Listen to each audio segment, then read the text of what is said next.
सब जो आई तबीब कंखे खुशियों कंखे दुखड़ा मालिक खे मुख्तार मञो सभु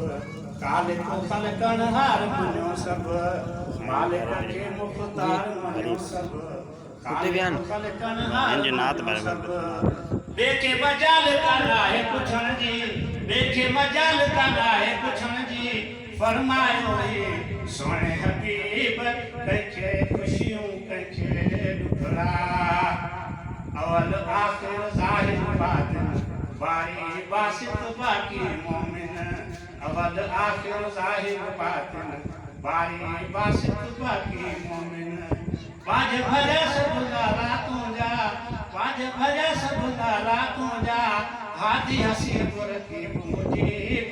कंठे खुशियों कंठे दुखड़ा स्वाल सभिन जा साईं बुधी थो झोल खुशिन सां खाली करी थो स्वाल सभिन जा साईं बुधी थो झोल खुशिन सां खाली भरी थो बेचे अल्लाह बख्शी कीअं पुकारे बेचे अल्लाह बख्शी कीअं पुकारे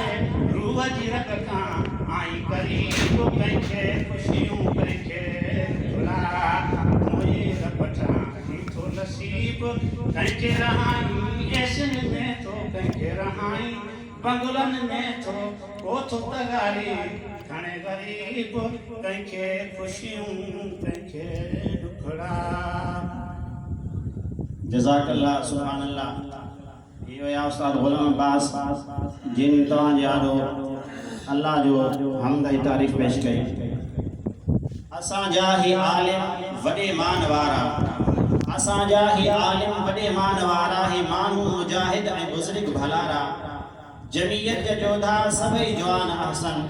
जमीयत जा जोधा सभई जवान अहसन ही जीअन ऐं मुर्कन मिठा शाल प्यारा। मां इन लफ़्ज़नि सां उस्तादुल उलमा इन इलाके जो सीगार शफीक ऐं मोहसिन असांजे प्यारे ऐं मोहतरम उस्ताद ऐं हिन मदरसे जे मोहतमिम साईं हज़रत मौलाना अब्दुल कोकर साहब जिन खे मां बिला ताख़ीर गुज़ारिश कंदुसि त हू पंहिंजे ख़िताबत खे शुरू करणु फरमाइनि ऐं तव्हां असांखे अल्लाह जे क़ुरान ऐं नबी पाक सल्लल्लाहु अलैहि वसल्लम जे फरमान मां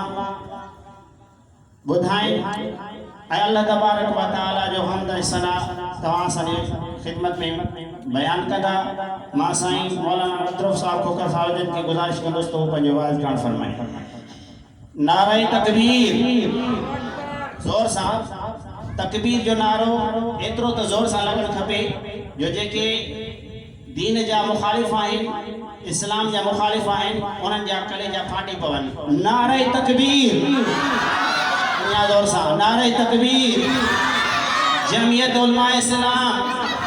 जमीयत उलमा इस्लाम शान सहाबा शान अहले बैत